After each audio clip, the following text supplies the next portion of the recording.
All right. Thank you so much. It's such a pleasure to be here. And excited to learn, in fact, the lessons in your experience. I was really impressed reading the profile and the excellent work you've all done.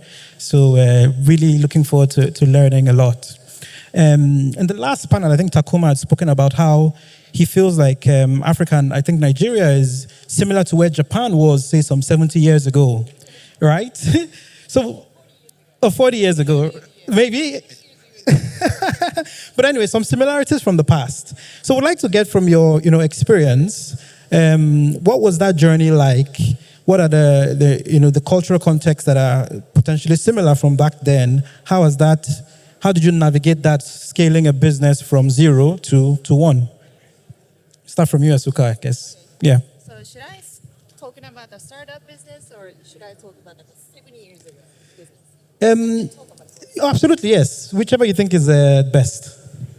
Okay, I'm Asuka, and I'm educational backgrounds because my family business has started 7 years ago in Japan. Absolutely, right after the World War II, my grandparents started schools and educational business in Japan. So compared to the situation at this time, I think it's Nigeria situation is much better, and it has more opportunity here.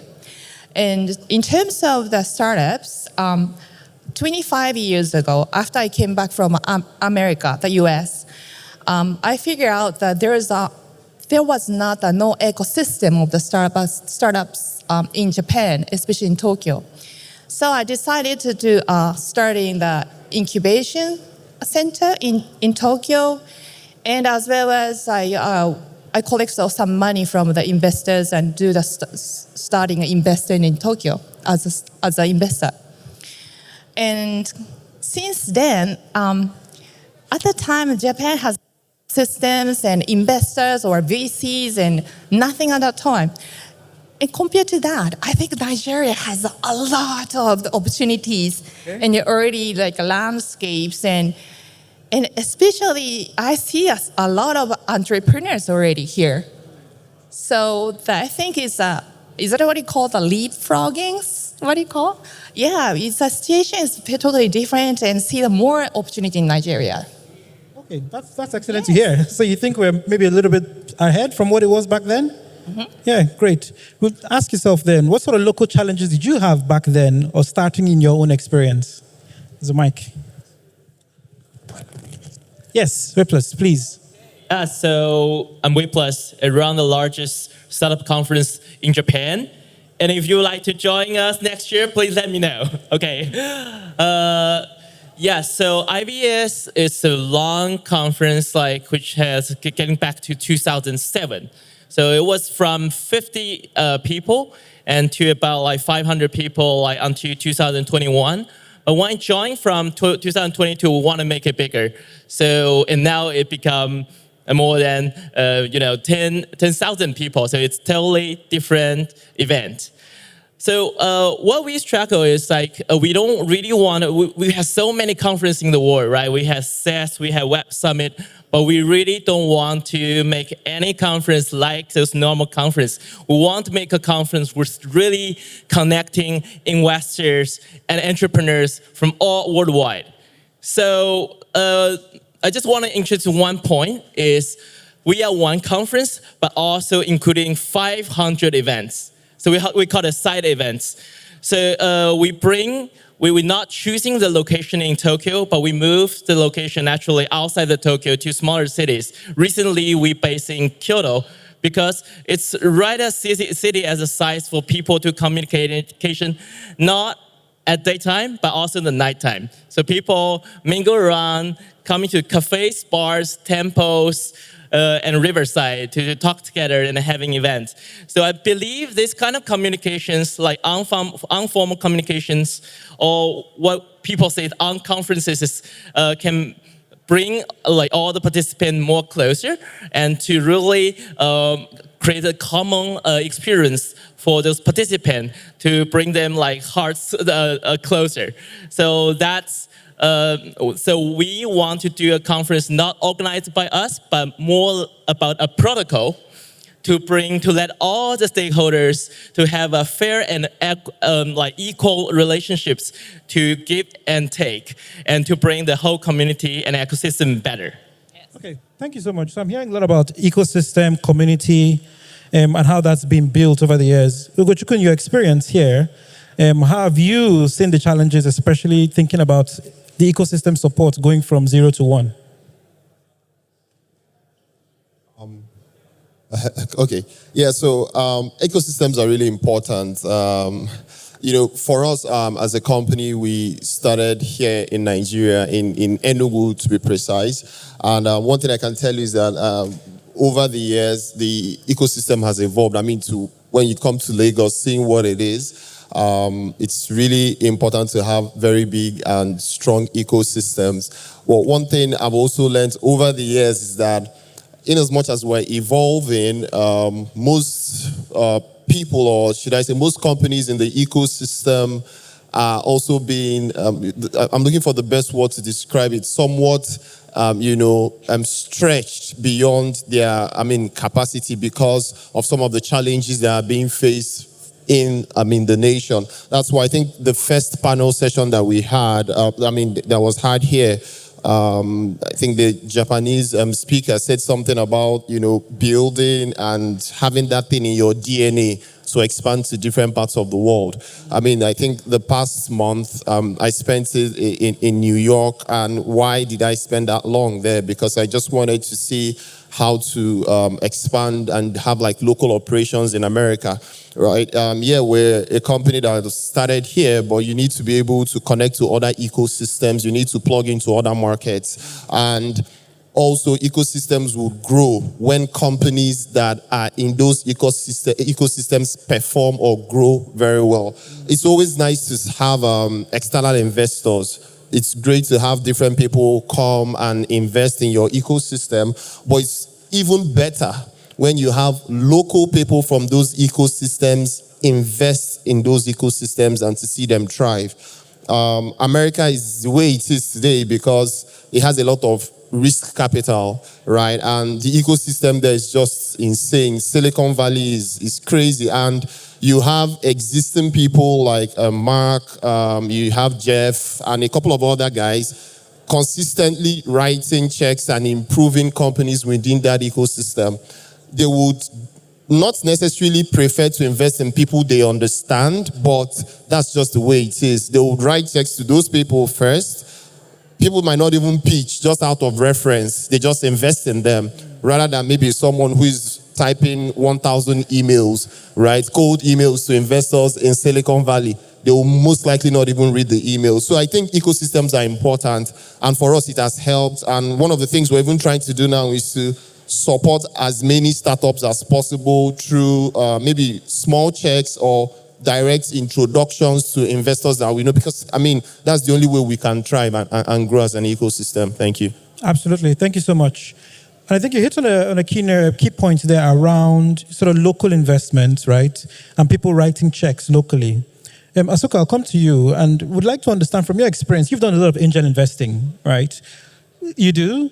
So what have you seen are the biggest factors that can predict success when you're writing checks? What do you look for? So success when you're writing checks as an angel, what have you seen predict success? I see a person a lot because it's an investor, angel investor. I see many people who has business plans and have some, and I had an interview with those people, but I more see the person who is going to launch the business because business plan you can rewrite at any times, and you have to agile any times depending on the situation. Say COVID-19 happened, you have to change all the plans. But more than that, I think the entrepreneurships and the person who has entrepreneurships and passions and tolerance, those and has a visions, those people are a leader and the true entrepreneur, I think. And when I see those kind of person, I always make an investment. And those people really makes us succeeded in Japan. Okay. So it's the person, really. I think that's a matter. That's Yes. a key, yes. Absolutely, absolutely. It's good to hear.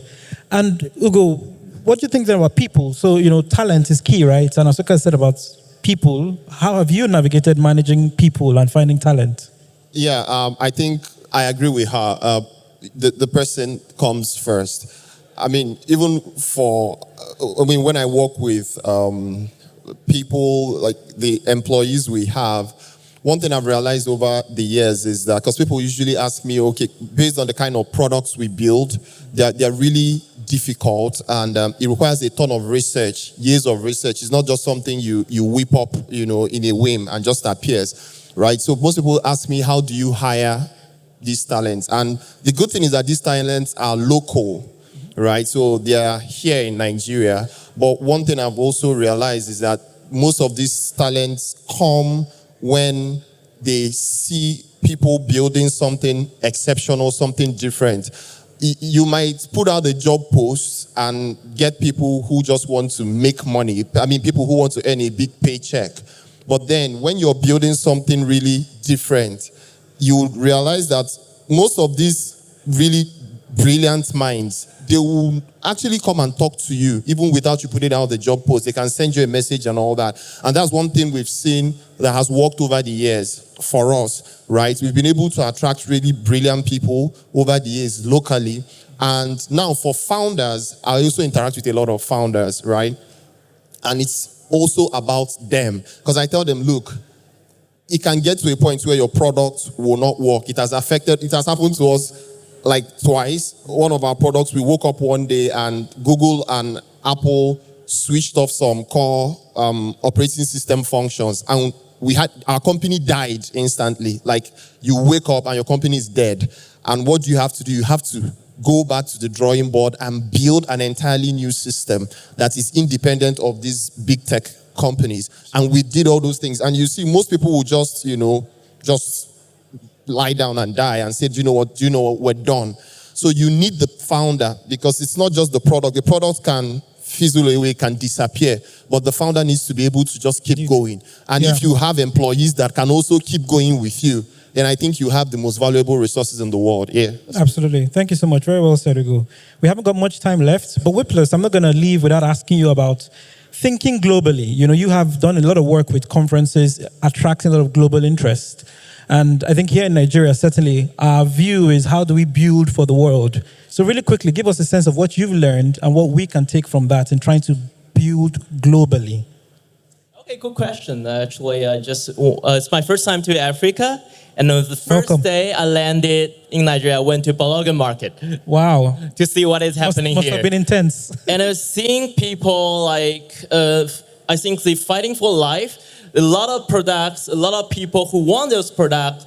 It's a vibrant market, a lot of demands, a lot of supplyings, and of course, a lot of problems. I think the problems are the soil to bring the great entrepreneurs. Not like Japan. Like, Japan is a country which is very good social welfare.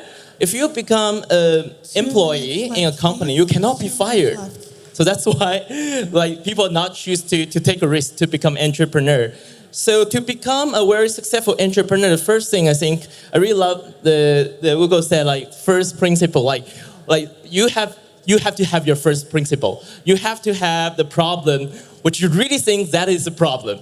So, and then you find the problem which is it's not only you, but that can be the people who hold the same problem can be spread all around the world. Yeah. I think that's the idea of starting business from a global perspective. It doesn't matter which country you're in, because there's always somebody in some corner of the world to share the same problem of you. So it doesn't matter Nigeria or Japan. I think we can all make a great global business anywhere in the world. Absolutely. Thank you so much. So less than a minute to go. So just a quick fire. One piece of advice you'd love to leave with founders that are looking to go from 0 to 1. Very quickly.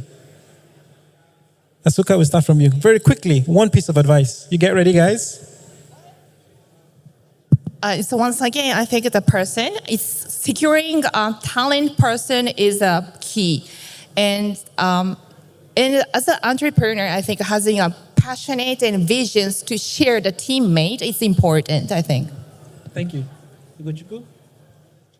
Yeah, well, there's this quote I heard yesterday. It says, it's from Marcus Aurelius. It says, well, to just break it down really easily, like the obstacle is the way. Obstacle is the way. The truth is that no matter what you do as a founder, don't die. That's just it, don't die. Absolutely, don't die. That's my favorite advice. And Whiplus, finally? But I really want you to show to investor or anybody else, you are the one who understands your problem the best in the world. So you are the one who want to solve the problem the most in the world. So you have to show your passion to everybody around you. Excellent. Thank you so much. So show your passion and don't die. Thank you.